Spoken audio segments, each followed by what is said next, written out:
Il va un petit peu mieux, qu'hier. Je reste extrêmement, prudent parce qu'il a été très sérieusement, blessé, très sérieusement touché. Mais bon, voilà, il était, dans un état désespéré, hier quand il a été hospitalisé à la Pitié-Salpêtrière.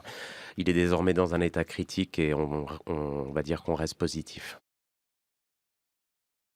Je ne sais pas qui est cette personne, je ne sais pas quelles sont ses motivations, je ne veux pas spéculer sur ce qui se passe, dans sa tête. Je regarde simplement, les quelques faits que nous avons en notre possession.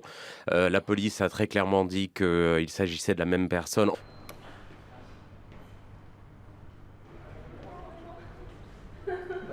J'étais à cet endroit derrière le comptoir en train de prendre les journaux comme tous les matins un peu avant 7 heures.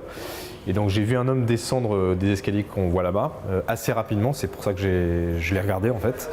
Il est arrivé en bas sur la dalle. Là, une première fois, il a soulevé un fusil à pompe dans ma direction. Puis une deuxième fois, où là, il m'a mis très clairement en joue. Il a dit quelque chose que moi je n'ai pas compris au moment où il a dit. Le vigile a entendu la prochaine fois je ne vous raterai pas ou je ne vous louperai pas. Et voilà, la scène a duré 22 secondes très précisément. Dans les 2 secondes qui suivent, on comprend que on a été visé.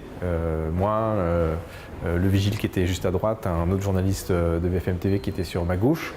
Voilà. Et puis on se dit surtout après coup qu'on a eu de la chance. L'impression que ça m'a donné, c'était il y avait une intensité dans le regard, qu'il était déterminé, qu'il savait ce qu'il faisait aussi, puisqu'il y a des caméras vidéo qui l'ont filmé à l'extérieur, devant le tramway, assis sur un banc pendant une vingtaine de minutes, alors qu'il faisait froid, qu'on était vendredi matin, qu'il était 6h40 du matin, donc pas l'impression, la certitude qu'il attendait quelque chose. Ce qui est assez étrange d'ailleurs, c'est qu'il n'y a pas de revendication derrière, il n'y a pas de mobile, il n'y a pas j'en veux aux médias, j'en veux à BFM TV, j'en veux à... Voilà, c'est resté silencieux en dehors du fait de cette phrase la prochaine fois je ne vous raterai pas, je ne vous louperai pas.